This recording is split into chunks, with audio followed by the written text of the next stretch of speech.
Welcome to Chep Codes. I'm going to show you guys how to create a recipe class. So if you have a roommate, significant other, partner, someone in your life who likes to cook, they can use this recipe class to create a recipe object. And then from there, from the console, you can get instruction by instruction how to build out that recipe. So I'm using Replit, which is a great IDE, right, that you can run in your web browser. And I'm going to create a Node.js Replit. I'm going to say class recipe, create REPL.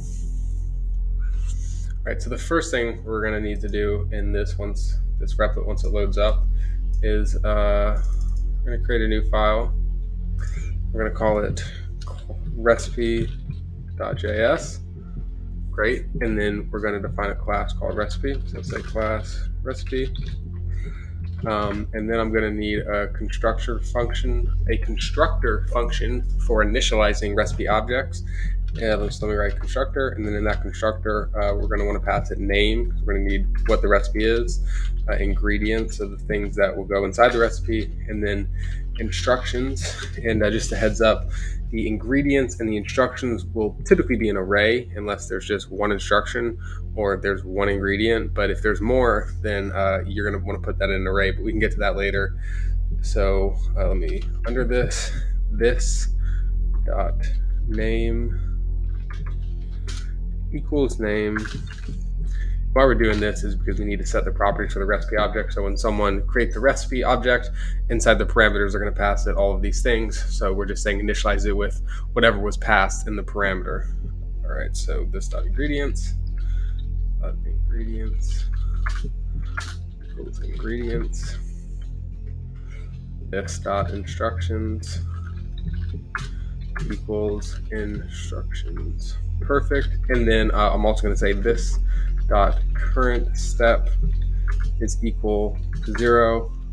So that way when one of these, someone goes to instantiate instantiate an object, a recipe object from this class, the current recipe will be on step 0. So those are the variables we need, and we need to create a method to show the next instruction. So I'll call this method show next instruction because it's good that you use method names that have some relation to what you're trying to do. I'm going to say use an if statement. If this dot current step, so remember the current step initializes at 0. If this dot current step is greater than or equal to this dot instructions dot length, because obviously the size of that array is going to differ depending on what you're creating, what recipe you're making. And then I'm actually going to create another method called complete recipe that'll basically just tell someone, hey, the recipe's been completed, you got to the end of it, and we're going to call this, and then we're going to call a return, which just exit out of the function, or the method, I should say. All right, that looks good. What should we do next? We need to get the instruction for the current step, right? So let's create a variable, say next step. We'll set that equal to this dot instructions. And remember I said this needs to be an array, right? So we'll say this dot current step. Great. And then we're going to need to move to the next step for the next iteration. So we'll say this dot current step plus plus, which will basically add 1 to it every time. This dot current step plus plus. Fantastic. And then let's just console log next step so the user can see what the step is they need to do. Fantastic. And then I'm actually going to import the readline module just so I can create an interface that allows the user to hit enter every time in the console. You'll see what I mean in a second. So I'm going to say const readline equals require readline, and then I'm going to do dot create interface. And then we're going to pass in an object inside there. So we'll do input process dot stdin, which is just going to read the user input from the console. Then we're going to do output, same thing, except it's going to be std out. I'm just going to copy that line real quick, plop it down, replace that with output, and replace this with out. And then just add parenthesis right there, and boom. All right, now that's looking good. All right, great. And the reason I wanted to create this interface, the next thing I'm going to have to do is readline read line, I believe is what it's called, not red line, question. And basically I'm going to let the user know, hey, press enter to continue, because they're going to, I only want to get one instruction at a time. I don't want them to get overwhelmed by having all the instructions come at once, right? We need to put a little parentheses there so we can create an arrow function. And then inside there, we're going to close the redline interface after the user input. So redline.close. And that closes the method, so we need to put a parentheses at the end of it. And then under that, we're going to recursively call to show the next instruction. So we'll say this dot show next instruction, which is the method we've created up here, right? So since it's a method, what do we do? Parentheses. Fantastic. And then yes, I need to do this complete recipe. And I can get rid of this line. Don't need that. Fantastic. So the last method I'm going to create is a complete recipe method, which is basically just going to show console log. And I'll say, congrats, you have made the recipe. Hashtag chef much. I hope that the hashtag symbol doesn't do anything weird, but probably does. Okay. And now all that's left to do is to basically instantiate it and create a recipe. So you know what? Let's do a mimosa, because who doesn't love mimosas, right? So I'll say const mimosas is equal to new recipe. And then inside this, I'm going to need to pass it basically all the things up here. So the name, ingredients, and instructions. Remember I said these ingredients and instructions are going to need to be an array because we're going to iterate over them. So mimosas is what we're making. Great. And then array. And what ingredients go into mimosa? Champagne. That's a no-brainer. And then orange juice. As long as you got the champagne, you're good to go. But orange juice also goes in the mimosa. Fantastic. So as we can see, we created its name, we got the ingredients, and the last thing to do is instructions. So how do you make a mimosa? Well, when you create an array, and I guess the first step is pour champagne into a champagne flute. Yep, that makes sense. Easy enough. Second ingredient, top off. These are strings. I need to put these in the double brackets, double quotes. Top off with a little OJ. Enjoy your beverage. Pace yourself. Fantastic. We're drinking responsibly. We're making mimosas. Okay, and then if I didn't mess anything up, I can basically call a method, the show next instructions method, on this mimosas object that we just instantiated from my recipe class. So we'll say mimosas show next instruction.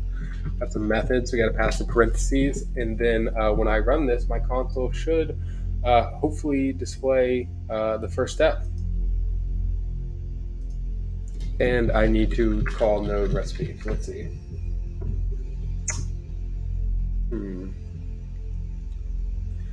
All right, well, when in doubt, let's go ask the AI.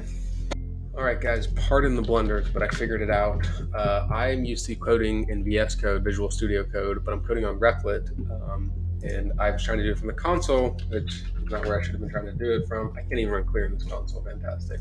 I should have been doing it from the shell, which I guess the shell is the terminal in Replit. I'm not really sure, but it worked in VS Code, and then, of course, I tried to do it on here. It doesn't work. Doesn't matter. Watch this. Ready to be blown away. Node recipe, per champagne into champagne flute, per maybe a cat, but we need pour champagne. Great. Press enter, top off a little OJ. Okay, I can do that. Enjoy your beverage, pace yourself. Fantastic. And then complete recipe should have ran. What did I mess up? Ope. Gotta have the semicolon in. Sorry, formatting recipe just failed. Try this again.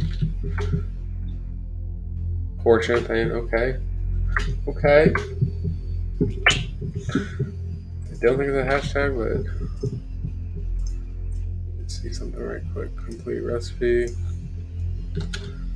All right, I'm just gonna copy and paste something. Don't mind the notes. The recipe, did I call that complete? Oh, I'm not gonna take my own advice. This has to have parameters because it is a method we are calling. Debugging right from the live video. You've completed the necessary steps. All right, let's create one more just because we're having fun with it. When I was in the Bahamas, I used to love to make Dr. Bleep You Ups. Got to do proper camel casings. And that means putting an F here. Yep. And I was going to say, it's cool too. New recipe. All right, these are good. Be careful with these though, because it's pretty hard to pace yourself on these. I am speaking from experience. And parentheses. So we know what the names are. I'm going to copy and paste that. First name is a Dr. Bleep You Up. That's a string, so let me wrap that in double quotes. Then we're going to need to create 2 arrays. I'm just going to go ahead and create them. So I have the arrays. Fantastic. And then I'm going to, what are the ingredients? Well, Dr. Pepper, obviously. How I got the infamous name. Dr. Pepper. And then I like strawberries, but really you can do any fruit. But that's just my preference, and I'm the one who created this drink, so you should probably do strawberries. But again, you can do any fruit. Strawberries, rum. God, I keep forgetting to do double quotes. Rum. Remember, the first 2 ingredients are optional, but you need rum. Fantastic. And I need to write out the instructions. And there's one instruction, so I don't even know if I need an array, and this might break my code, but you know what? In the spirit of learning together, I'm going to say put it in a blender.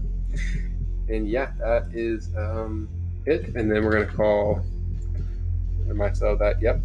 And we're going to need to run show next instruction. And hopefully that runs. And I can comment this code out so it doesn't run. And save that. Sorry, formatting failed. Come on, save. Let's run it, see what we get anyways. Node recipe. So maybe it's not liking that, so let's say Dr. Fudge You Up, because it would be the algorithm in YouTube working against me. The algorithm that I have no idea how it works. Dr. Fudge You Up. Save that. All right.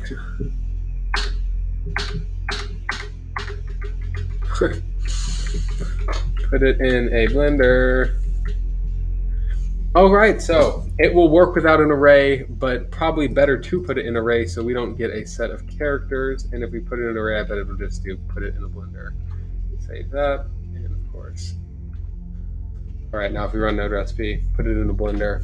You've completed the necessary steps, and that's how you make a Dr. Fudge You Up. So thank you guys for watching. Hope you enjoyed.